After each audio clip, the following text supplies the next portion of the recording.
It is Bitcoin Wednesday. Bitcoin Wednesday, the digital currency revolution in the Netherlands.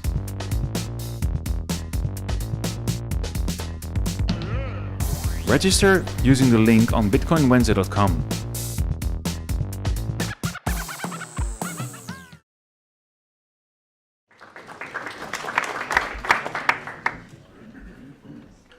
So currently, if you want to know the answer to a question that has an actual finite answer, you just Google it, and Google will typically give you the answer, like who's the president.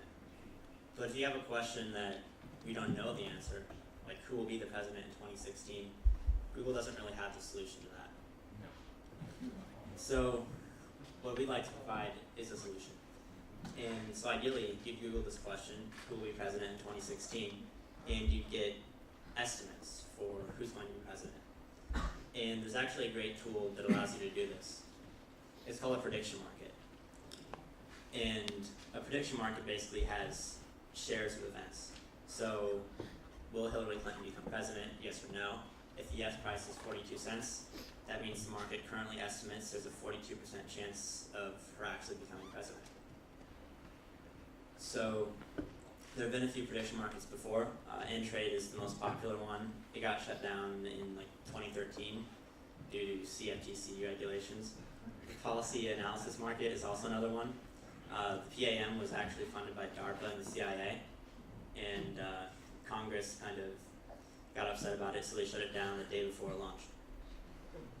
So the problem with these centralized prediction markets are, well, one, they're centralized, so they can be shut down. People can run away with their funds. Another problem is they can actually report the incorrect outcome.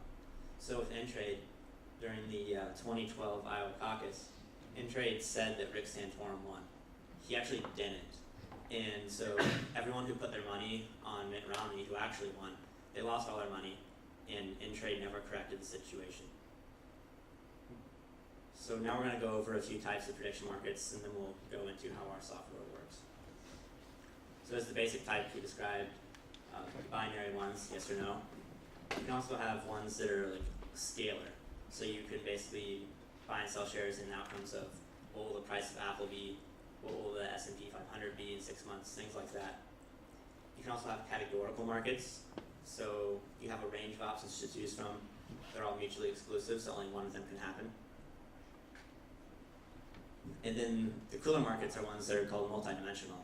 So you can figure out the correlations between two things. So if we pass this bill, what effect will it have on unemployment? Or what effect will a healthcare plan have on life expectancy?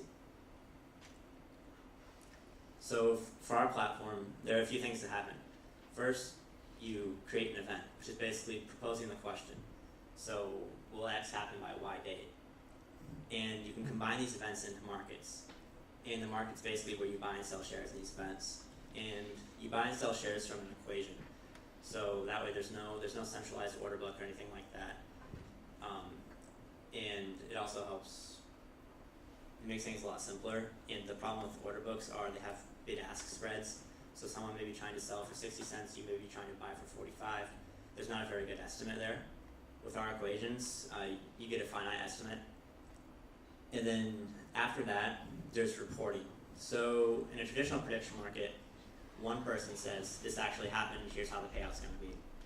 In our system, we'll have hopefully thousands of people reporting and saying, this is what happened, and that basically determines the payouts. Those reporters get half the trading fees, the other half the trading fees go to the people who propose the questions. So basically, here's what I just said. This system we have, we call it reputation. It's not like the reputation in the last presentation. It's completely different because it only works like in our system. And basically, you have a certain amount of reputation. The more reputation you have, the more your report is weighted. And if you disagree with the consensus, you lose reputation. If you agree with the consensus, you get reputation from people who disagreed or from people who didn't actually report. Here's our prototype. So you have, traditional like cash, which will be Bitcoin on the final system, or stable cryptocurrencies for predictions that are longer in the future, because you don't want to be exposed to Bitcoin's volatility on something that's like 5 years in the future. So people can create things called branches. branch is basically a subject category. So you can create a science branch, a politics branch, etc. And then you can add decisions. So it's pretty easy to do. Anybody can really propose a question in the corresponding branch. You basically ask the question, you say when it will mature. In the final version, you just enter in a date, and it will convert it to blocks, so you don't have to convert that manually. And you can provide an initial investment. The initial investment is basically liquidity for the market. So since I mentioned we buy and sell using an equation, this initial amount provides some liquidity for the market to get going. So you can buy and sell shares. And then at the end, you report on events. So you'll basically have a ballot, and there'll be a long list of all the events in the market, or in our system. And you report on each one of them. We don't have people report on events one at a time, because then it makes colluding really easily. The way our system currently works, since you have to report on many things, like say greater than 30, to basically collude and cheat with other reporters, you would have to collude on all 30 events. And the other problem with colluding is we use a thing called commit and reveal. So basically you provide a hash of your report, and then it's locked in. If someone can prove, you use a salt in your report, which basically means that if anyone can prove how you reported before it's locked in, then they can actually take some of your reputation. So basically, the only way someone could prove that is if you're trying to collude with other people, you published your report before it was locked in. There's also a few other applications. You can use the results of the outcomes of markets for standard P2P wagers, like you bet your buddy $10, do that with our system. You can also pay for Oracle use. So you don't actually have to include these questions into a market. You can just propose the question. And this is very useful for things like we're building on Ethereum. And so Ethereum, one of the things with Ethereum is you need to get outside data into the blockchain, and that's not very easy. You could plug into a third-party API, but that doesn't work on Ethereum because there's no internet connections within contracts. So instead, you can use our system as a sort of decentralized oracle. And here's just a few applications of prediction markets. Any questions?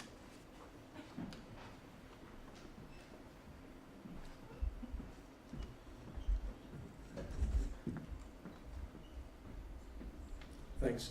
Really interesting. I was wondering, you said that one of the main issues with more traditional prediction markets is that they can be wrong. But I think in this case you could also be wrong, right? If the consensus is wrong, especially if you're taking your consensus from a biased group. So, for instance, you were mentioning the Rick Santorum, Mitt Romney race. I think if you would take, let's say, the internet, which actually you're taking this from a certain group of internet users, you would ask them who won the presidential election in 2004 with Bush and Augur? 2000, okay, sorry. So I think the consensus would be that Al Gore would have won if there would be a central authority stating that Bush would have won, right? So you can still be wrong if the consensus is wrong if it's really close. Right, so the consensus can be wrong. A few things to mitigate that are you're basically selected randomly on what things you can report on, so there's no incentive for you to buy shares and then report on the incorrect outcome to try to make a profit. The other aspect is there's a few auditing systems, backup systems. So one of them is if there's not greater than 65% consensus, it's pushed back and reported on in the next period. If that one doesn't reach 65% consensus, then it goes to another backup system, which is basically the miners in the system get to try to decide. If they don't reach consensus, then the market pretty much just stays open indefinitely. People can buy and sell shares in the market, and so you'll have a market-determined price. So in the Bush election in 2000, it might end up being something around 50 cents at the final outcome, if all these backups were exhausted. How many participants would you need in a particular decision-making process, prediction process? How many sort of participants do you need to make the system sort of working? Or do people go through all issues that are outstanding? So you need we use this algorithm called SVD, singular value decomposition. Actually we use a sub variant of it called PCA, but basically you need the minimum of like 25 people reporting. Otherwise you don't get a very accurate sample size and it can really skew things. So you need about 25 people to report your offense. Do I understand it correctly? Let's assume that I want to partake in the system. So then I sort of sign up, make an account, and I start voicing my opinion or voicing my predictions, so to speak. So I understand that, do I understand correctly that there's a sort of feedback mechanism in the whole system whereby my prediction later on is being validated against the actual outcome. Is that correct? Yes, that's exactly right. Okay. Well, I found it a little bit difficult to understand it from your presentation, to be honest, but just thinking on our logical steps, it sounds like the way to go. And what happens then with this sort of profile that you build up, this reputation that you build up? Is it the sort of like similar like previous speaker, sort of anonymous profile with a sort of nickname, or how should I see it? So it'll just basically be like an address, just like a Bitcoin address. Okay, we'll focus being around Yeah. the Bitcoin address. Okay. Yeah. So I was wondering, what kind of control do you have over the kinds of questions people can pose? So we don't have any control over any aspect of the system. The one thing there is let's say somebody proposes some really like immoral question. What you could do is the reporters have the option to vote indeterminate. So actually that's probably what would happen in the Bush election. People will vote 0.5, which means this question is too vague or the outcome's too indeterminable. And what happens is the money just gets sent back to the people who wagered, and the reporters still keep the trading fees. Okay, yeah, because I saw some questions in some of your slides earlier that are not, in my opinion, not particularly great questions for prediction markets, such as, you know, what is the outcome of this policy? I'm not sure what people had in mind there. What is the effect on? Well, I think the other one you said is what is the effect on healthcare? I mean, these sound like pretty vague questions, so they're open up to interpretation. But so there is some kind of way to deal with this. I guess that was my question. Okay. I mean, could you for example say if this particular law were passed, put into operation, we will see within X number of months verkloosheid or unemployment would drop by so many points, and then people would actually bet on it, and you can prove. So it'd be, As long as you would don't. be something like that, right, Joey? Yeah. Yeah. Okay, yeah, that you could. With a very high degree of accuracy. Just make sure where you say, you know, whose reports you're reading about unemployment and taking this trustworthy. Yeah, of course. You said you're building on Ethereum. Sorry, you said you're building on Ethereum. Just very briefly, why did you choose Ethereum and how have you found it working with that framework? So the reason we chose Ethereum is we actually started on Bitcoin. We forked Bitcoin and started adding things to it.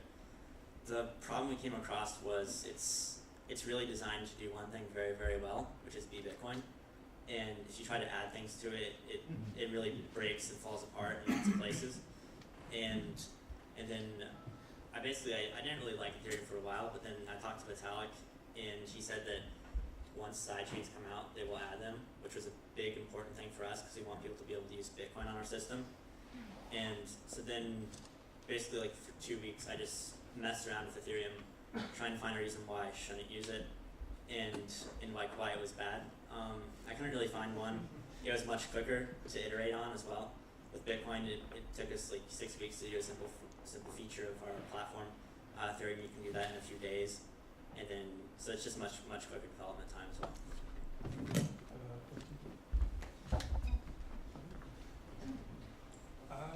In the first slides you showed that you could show this kind of prediction results in Google, but it's not really a prediction. It's you figure out what the crowd thinks will happen, but that's just an opinion. That's not a prediction. So why would you want to show that on Google? That's my question. So there's lots of economic studies that actually say it is a prediction. So prediction markets are very well studied, and they provide more accurate predictions than any method besides one thing, which is Bayesian statistics with elections. And if you have large enough prediction market, you should be able to even beat that. At least that's what Nate Silver says. Joey, can I take a stab at this also? Yeah.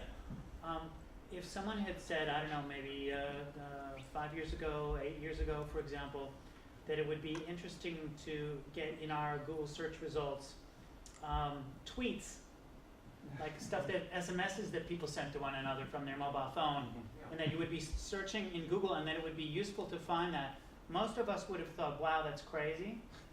Am I on the right track here, Joey? Yeah. And most people don't understand yet, I think, and it would be interesting to hear your point of view about this, but most people don't understand yet, I don't know, would you consider this to be like a kind of suppressed knowledge? How accurate a prediction market can be? Like, for example, when Wikipedia first was launched, a lot of people thought, wow, that's crazy, like random people are going to tell us about, I don't know, the cause of cancer. But if you want the most accurate medical information right now, one of the best places to look is on Wikipedia, although all these volunteers randomly did that. It's kind of wisdom of the crowd in the same way, right? Yeah, it's definitely wisdom of the crowd. Wisdom of the crowd, you ask a bunch of people, and even if 90% of them are stupid and giving you bad answers, the noise will kind of muddle out, and what surfaces to the top is what is actually true. So, basic like story about this is, you ask criminals what happened, and if they're lying, they're going to generally give you different stories unless they synced up really well. Whereas the truth tends to match up in interrogations. Tends to. Have you given it any thought about sort of extending the system into a personal profile building system? So, for example, to give an example, now I'm a well-known commentator in the American scene on the news, and for example, my opinion might carry a lot of weight in the sort of prediction because I'm an insider in the White House, right? Whereas another guy who's just operating a truck or somewhere far out in the Midwest, he might not be very knowledgeable. On the other hand, he can also partake in your system. Would it not be a sort of idea to build a sort of additional layer that people can also use it for a personal branding, that they can build their sort of reputation and build it up on the system? Yeah, so what we've been thinking about is adding a sort of leaderboards thing where if you wanted to, you could say, here's my address and here's my name and I'm a commentator for whatever. Yeah. And here's my predictions. Here's how they've been historically. Exactly, yeah. It's pretty much that idea. Okay. We'll probably add that sometime after launch because it's not high priority, but it's something we'd like to do. Okay, good. Are you going to host this thing yourself? This platform? Yeah. So it'll be on Ethereum, so we don't host any of it. All the Ethereum nodes will host it. Okay, so there's nobody to shut down. That's kind of what you mean. Exactly. Cool. Peer-to-peer system. So I assume it's uncensorable. Yep. Okay, so what about ethical implications, such as a prediction market or a question that a particular person will be murdered before next year or not, and the economic incentive that you create then to actually have that person murdered? Yeah, so I think we get this question at almost every talk. People seem to like this. But the main problem with that is, so even if there are reporters, even if a few of them, right, are somewhat marginally moral, what they're going to do is they're going to assume that at least a few other people are marginally moral. And what they'll do is they'll just hopefully report 0.5. Honestly, we're not 100% sure.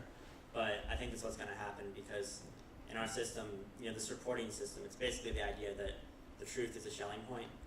And the idea is that if you ask an unethical question like that, the Schelling point that people assume other people will report is they're going to assume that other people will say it's unethical. Even if you yourself maybe don't care and you'd like to see an assassination market, for instance, other people probably won't. So it's in your best interest to report 0.5. Otherwise, you lose some of your own reputation. But what if you report 0.5 and others report 1 or 0? Then you're the one losing reputation for being honest. Or is there some incentive for that?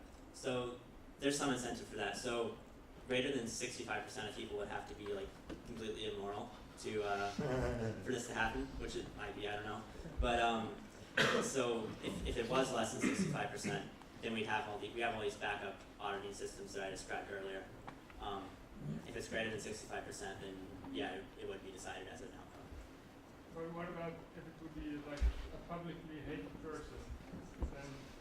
Then there might be more incentive for people to lie.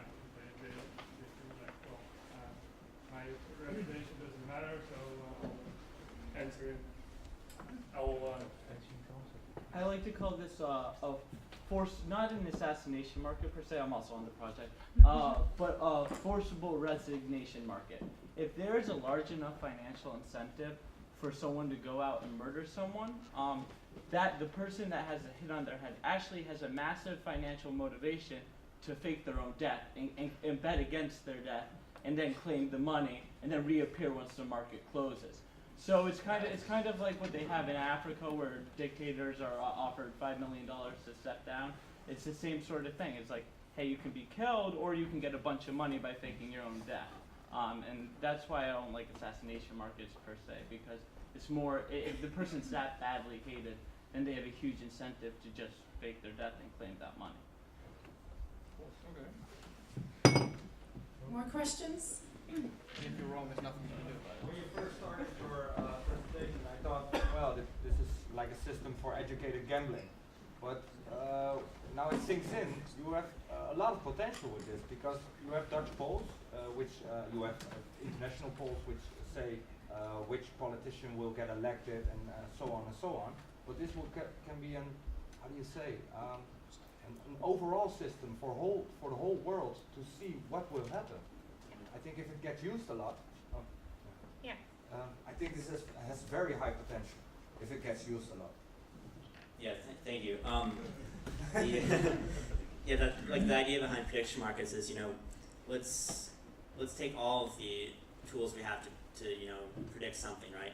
Whether it's Bayesian statistics, a poll, or just some random expert thinks they know something, and basically say, put your money where your mouth is. Essentially, put your money on what you think is actually, the best information.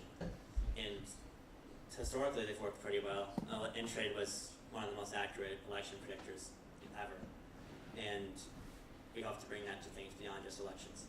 Two extra questions. When is it going to launch? So sometime later this year. But I have some more concrete dates for you, though. We'll have an alpha later in March, and we'll have a beta in May. The last question: do you have to, in order to ask a question, to start a poll, do you have to invest Bitcoin, or do you just start a poll? So to ask a question, you'll have to pay a fee to the oracles. Otherwise, it's like not incentive compatible, and people can just spam the system with questions. Yeah. Joey, please follow that up with talking a little bit about the crowd sale and the community that you will be generating to enter in event contracts. Yeah, so we're doing a crowd sale for the reputation aspect, because it's really the easiest way to distribute it. You could, have people sign up with their Facebook account or whatever, but people tried that for Stellar, and people just made tons of accounts and paid people $5 on Fiverr to make a bunch of them. So we figured the best way to get people who are reporting on outcomes to actually be financially incentivized to do that is just with the crowd sale. And so basically you buy reputation, and however much you own, you get half the trading fees from the markets you report on. And the other thing we're trying to build is a community of people who, we basically, in that community, the reputation people, we need people who are asking questions and making markets, and then we need people who are buying and selling shares in these markets for the system to work well. Yeah, was it the last question? Okay, thank you very much, Joe, for the presentation.